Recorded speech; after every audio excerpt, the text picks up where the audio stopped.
Good day, folks. Sean here from Air Photography. So the DJI Neo has been out for about 6 months now.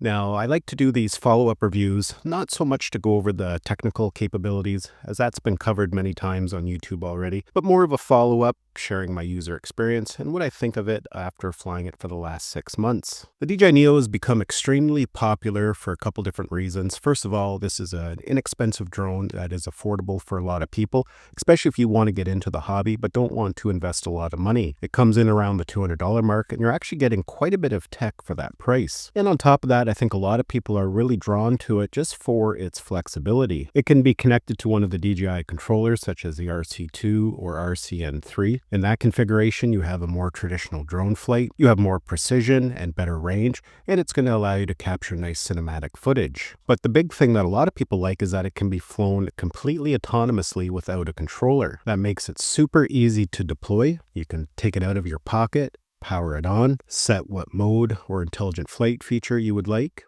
It'll take off from the palm of your hand, perform the intelligent flight task, and then it'll come right back to you again, landing in the palm of your hand. If you're a person who's just capturing a little bit of B-roll or some content for your vlog or social media channels, there's nothing easier than deploying a drone, something that you don't have to connect a controller to. You can just put it up, grab some interesting shots, and then continue on. And for me, that's what makes it so appealing. Quite often when I'm out hiking or I'm on an e-bike, I just want to capture a little bit of footage. Bringing a drone like this along with me is really easy. It does an incredible job when it comes to tracking and following. And you don't have to worry about having a controller and what you do with the controller if you want to do tracking.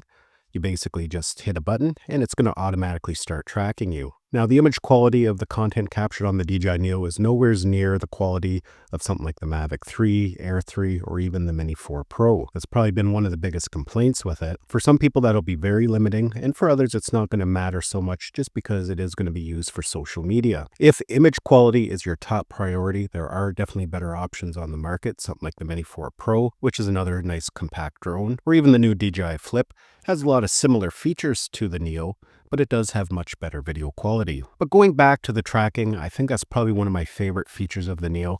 It's just such an easy drone to get some tracking footage, whether you're hiking on an e-bike. It doesn't fly super fast, but usually it's fast enough to get some interesting shots. And what I really like about it is that I can put this up and have it start tracking me without the anxiety of having a more traditional drone track you, especially when you're in something like a wooded area with a lot of trees and branches. That can sometimes cause a drone to crash. When I'm hiking through a forest or on my e-bike, I very rarely track myself with an Air 3 or Mavic 3, although they do an excellent job.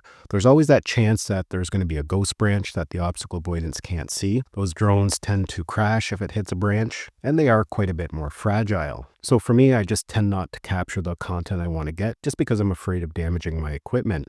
But with something like the Neo here, just due to its low cost, there's not so much anxiety about damaging expensive equipment, but due to its ducted design, chances are when it does run into a tree or hits a tree branch, it's just going to push on through. On top of that, it has an extremely robust build, and due to its light weight, if it does crash down to the ground, chances of it being damaged are very minimal. I have crashed mine numerous times. I've flown it into things and I have not done any damage to it. So when you take away that anxiety, you're more apt to use it. And I think for a lot of people, just because of its simplicity, its durability, the trust that you have when it's following you, you tend to use it more because you're not quite so worried about damaging it. Now that's for me anyways. I can't speak for everybody, but I just have a lot of faith in it when it comes to tracking. It doesn't have any obstacle avoidance on it like a more traditional drone, but it does actually a pretty good job at tracking. As long as you're avoiding obstacles, for the most part, it will avoid obstacles as well. So being able to fly it autonomously or with a controller is a great feature.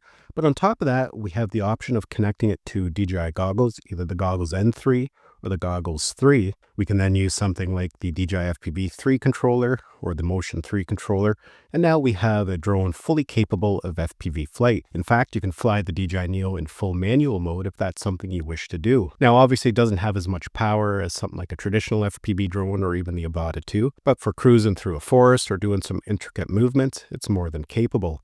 On top of that, it actually supports easy acro, so if you don't want to fly in full manual mode, but you still want to do some complex aerial maneuvers, it's fully capable of doing flips and rolls, even drifting. It's a lot of fun, and it can help you get some really interesting shots. So between manual flight with a controller, autonomous flight without a controller, the ability to connect it to a smartphone and use the smartphone as a virtual controller, and the ability to fly FPV style, this is definitely one of the most versatile drones that DJI makes. For $200, you're getting a lot of tech packed into it. You get all of the safety features that come standard on most DJI drones. Plus, on top of that, you get the incredible flight experience that we've become accustomed to with all DJI drones. For a lot of people, this is going to make the perfect travel drone to capture all their adventures while they're out traveling. It's extremely lightweight. It fits in the smallest packs, so you don't have to worry about being burdened down with a lot of equipment. It's just enough to get the shots you want to capture, whether it's a nice, smooth, cinematic shot or an autonomous shot, just to get some interesting perspectives. I'm really happy that DJI has introduced this new category of drone. We've seen them expand that even further with the DJI Flip. It's going to be really interesting to see what they do with it in the future. Well, folks, so those are my thoughts on the DJI Neo. I would love to hear what you think of it, what your user experience has been with it.